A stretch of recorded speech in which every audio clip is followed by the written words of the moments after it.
भाइयों, बंगाल को भी चाहिए यूपी जैसा मॉडल, चाहिए ना, चाहिए ना। देखो ना, पहले लोग कहते थे जब कोठारी बंधु बलिदान हुए थे तब नारा लगता था, अंतिम समय में भी उन्होंने एक नारा लगाया था कि रामलला हम आएंगे, यही नारा लगता था ना। एक कांग्रेस और टीएमसी के लोग, ये नाम भले ही अलग अलग हैं लेकिन एक ही थैली के चट्टे बट्टे हैं, कोई अलग नहीं है। लूट में, अराजकता में, भ्रष्टाचार में, ये तीनों कांग्रेस, टीएमसी और कम्युनिस्ट, ये तीनों एक ही है। नाम भले अलग अलग होगा क्योंकि लूट का तीनों का तरीका अलग अलग है, लेकिन तीनों एक हैं, इसलिए तीनों पे विश्वास नहीं करना। ये सरकार मौन बनी हुई है। बहनों और भाइयों, जिस बंगाल ने मातृभूमि के प्रति हमारा सम्मान का भाव क्या होना चाहिए, क्या होना चाहिए? ममतामयी मां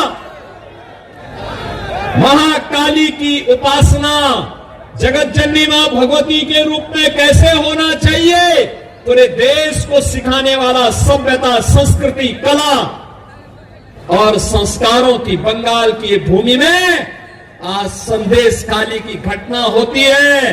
अपराधी को टीएमसी सरकार बचाने का काम करती है और अपराधियों के साथ जो ममता दीदी की यहां की जनता को मिलना चाहिए था, वह ममता अपराधियों को दी जा रही है।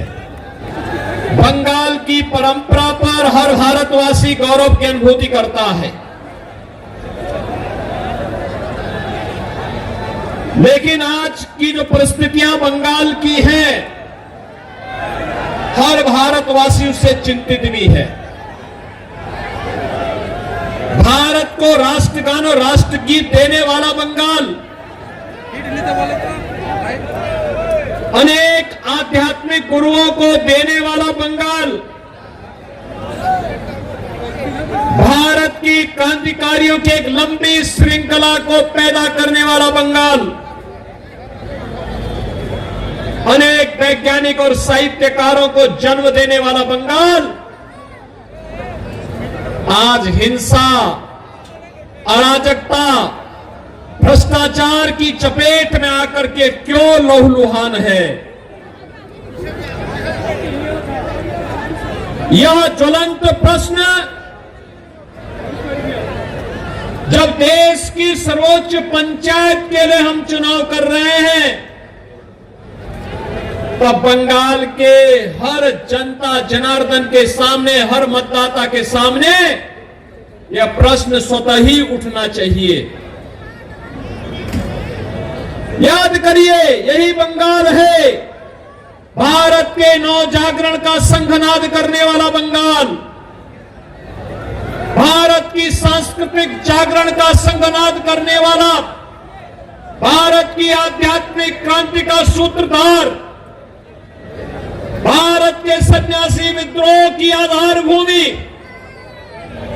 देश के प्रथम स्वतंत्र समर की ज्वाला को आगे बढ़ाने वाला है बंगाल, और आज हिंसा की चपेट में है, अराजकता और भ्रष्टाचार से लहूलुहान है,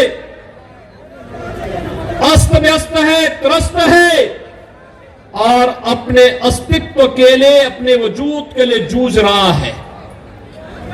बहनों और भाइयों, हम में से हर व्यक्ति जानता है 1947 में इस देश का विभाजन मजहब के आधार पर हुआ था। जिन कारणों से देश का विभाजन हुआ था, उन कारणों को फिर से बंगाल के अंदर कांग्रेस और टीएमसी के लोग मिलकर के पैदा करने का कुत्सित प्रयास कर रहे हैं।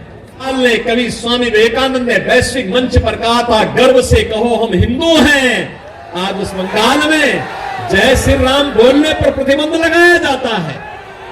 आज उसी बंगाल में, जिस बंगाल ने कभी बांग्ला रामायण लिखा था, आज जय श्री राम बोलने पर उस पर गोली चला दी जाती है, शोभा यात्राओं पर हमले कर दिए जाते हैं, सरकार के द्वारा झूठे मुकदमे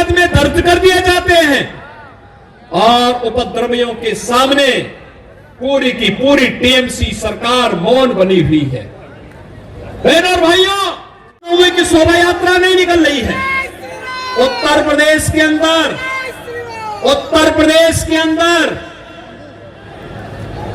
50,000 स्थानों पर दुर्गा पूजा के आयोजन होते हैं, 50,000 स्थानों पर।